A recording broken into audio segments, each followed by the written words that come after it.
ನಮಸ್ಕಾರ. ವಿದುರವಾಣಿಯ ಈ ದಿನದ ಸಂಚಿಕೆಯಲ್ಲಿ ವಿದುರನ ಅನೇಕ ವಿಷಯಗಳನ್ನು ಕೇಳ್ತಾ ಬಂದಿದ್ದ ನಮಗೆ ಸಣ್ಣ ಸಣ್ಣ ಉಪಾಖ್ಯಾನಗಳ ಮೂಲಕ ನೀತಿಗಳನ್ನು ತಿಳಿಸ್ತಾ ಇದ್ದಾನೆ ಈ ಮುಂದೆ ವಿದುರ. ಧೃತರಾಷ್ಟ್ರನ ಅನೇಕ ಚಿಂತೆಗಳಿಗೆ ಮತ್ತು ಜೀವನದ ಮುಗಿಯದ ಬವಣೆಗಳು ಅಂತ ಅನ್ನಿಸಿದ್ದಕ್ಕೆಲ್ಲ ತನ್ನ ಬಹಳ ಚುಟುಕಾದ ಮಾತುಗಳ ಮೂಲಕ ಅವನು ಸಮಾಧಾನವನ್ನು ಹೇಳಿದ್ದ, ಬುದ್ಧಿಯನ್ನು ಹೇಳಿದ್ದ. ಮುಂದೆ ಇದೇ ರೀತಿ ಪ್ರಶ್ನೆ ಮಾಡ್ತಾ ಇರ್ತಾನೆ ಧೃತರಾಷ್ಟ್ರ, ಇನ್ನಷ್ಟು ವಿಷಯಗಳನ್ನು ತಿಳಿಸು ಅಂತ. ಆಗ ಒಂದು ಸಣ್ಣ ಸಣ್ಣ ಕಥೆಗಳ ಮೂಲಕ ಉಪದೇಶಗಳನ್ನು ಮಾಡ್ತಾನೆ.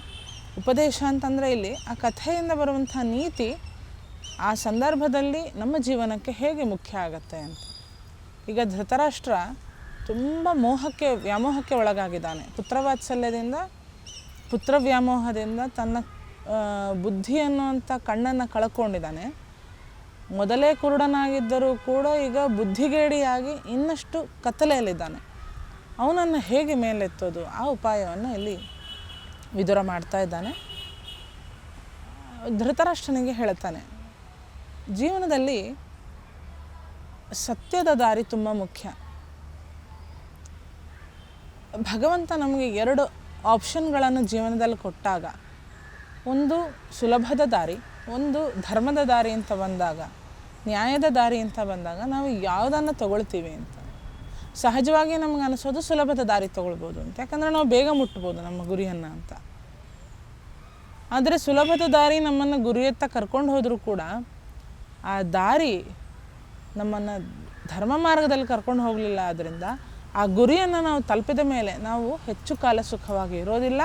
ಆ ಗುರಿಯನ್ನು ಮುಟ್ಟಿದ ಮೇಲೂ ಕೂಡ ನಾವು ಆ ಒಂದು ಸಂತೋಷವನ್ನಾಗಲಿ ಆ ತೃಪ್ತಿಯನ್ನಾಗಲಿ ಅನುಭವಿಸಲಿಕ್ಕೆ ಸಾಧ್ಯ ಇಲ್ಲ. ಅದೇ ನ್ಯಾಯ ಮಾರ್ಗದಲ್ಲಿ ನಾವು ಗುರಿಯನ್ನು ಮುಟ್ಟಿದ್ವಿ ಅಂತಾದರೆ ಹೋಗೋ ದಾರಿಯಲ್ಲಿ ಅನೇಕ ಸಂತೋಷಗಳನ್ನು ಕಾಣ್ತಾ, ಎಷ್ಟೋ ಜನರ ಸಂತೋಷಕ್ಕೆ ನಾವು ಕಾರಣರಾಗ್ತಾ ನಮ್ಮ ಗುರಿಯನ್ನು ಮುಟ್ಟಬಹುದು.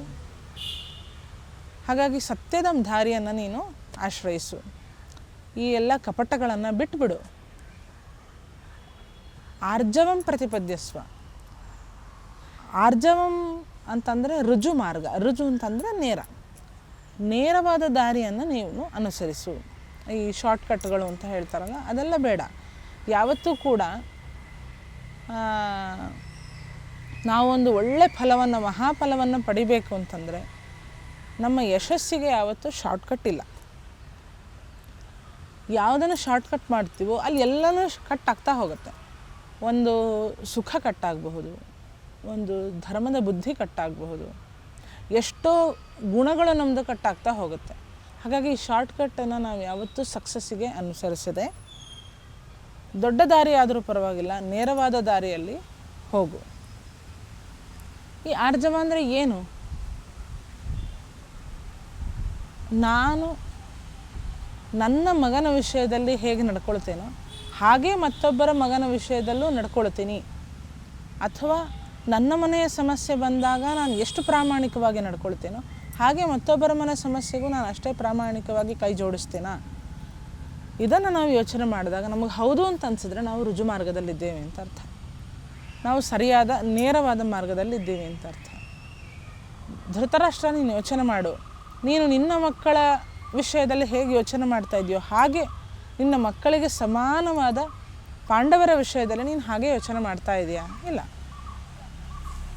ಅಲ್ಲಿ ನೀನು ಮೋಸದ ದಾರಿಯನ್ನು ಹುಡುಕ್ತಾ, ಅಲ್ಲಿ ನೀನು ನಿನ್ನ ಮಕ್ಕಳ ತುಷ್ಟೀಕರಣವನ್ನೇ ಮಾಡ್ತಾ, ಅವರಿಗೆ ಏನಾದರೂ ತೊಂದರೆ ಇಲ್ಲ, ನನ್ನ ಮಕ್ಕಳು ಚೆನ್ನಾಗಿರಬೇಕು ಅನ್ನೋಂಥ ಯೋಚನೆ ಮಾಡ್ತಾ ಇದೆಯಲ್ಲ, ಇದನ್ನು ಬಿಡು.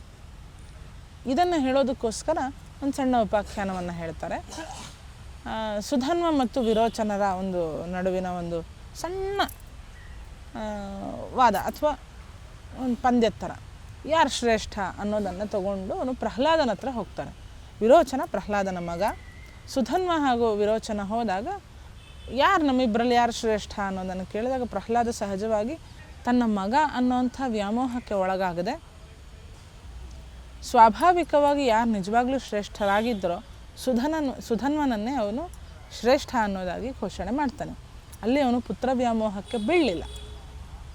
ಆ ಕಥೆಯನ್ನು ಹೇಳ್ತಾ ನೀನು ಕೂಡ ಪುತ್ರ ವ್ಯಾಮೋಹದಿಂದ ಮತ್ತೆ ಕುರುಡನಾಗಬೇಡ, ಸತ್ಯದ ದಾರಿಯನ್ನು ಹಿಡಿ, ನಿಜವಾಗ್ಲೂ ಒಳ್ಳೆಯವರಾದಂತಹ ಪಾಂಡವರಿಗೆ ರಾಜ್ಯವನ್ನು ಬಿಟ್ಕೊಡುವಂಥ ಯೋಚನೆಯನ್ನು ಮಾಡು ಅನ್ನೋದನ್ನು ವಿದುರ ತಿಳಿಸ್ತಾ ಇದ್ದಾನೆ.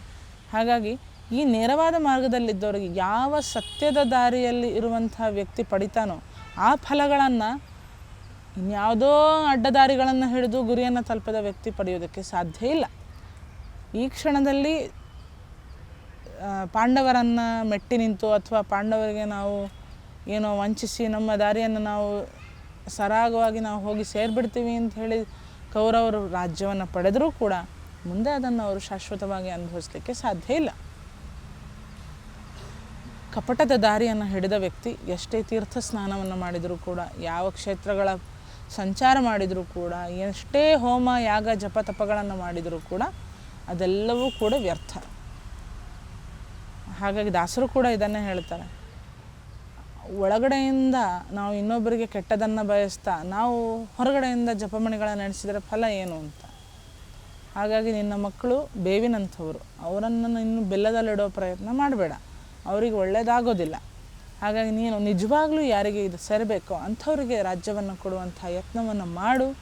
ನೀನು ಆಗ ಸರಿಯಾದ ದಾರಿಯಲ್ಲಿ ನಡೀತೀಯ. ಈಗೇನು ನಿದ್ರೆ ಬರದೆ ಚಿಂತೆಯಿಂದ ಒದ್ದಾಡ್ತಾ ಇದೆಯಾ ಅದೆಲ್ಲದಕ್ಕೂ ಕೂಡ ಇದು ಒಂದು ಶಾಶ್ವತವಾದ ಮತ್ತು ಧಾರ್ಮಿಕವಾದ ಪರಿಹಾರ ಆಗುತ್ತೆ ಅನ್ನೋದನ್ನು ವಿದುರ ಇಲ್ಲಿ ತಿಳಿಸ್ತಾ ಇದ್ದಾನೆ.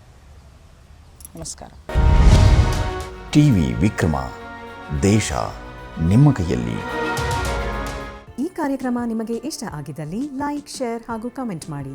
ಟಿವಿ ವಿಕ್ರಮದ ಕಾರ್ಯಕ್ರಮಗಳನ್ನು ನಿರಂತರವಾಗಿ ವೀಕ್ಷಿಸಲು ಸಬ್ಸ್ಕ್ರೈಬ್ ಮಾಡಿ, ಬೆಲ್ ಐಕನ್ ಒತ್ತಿ.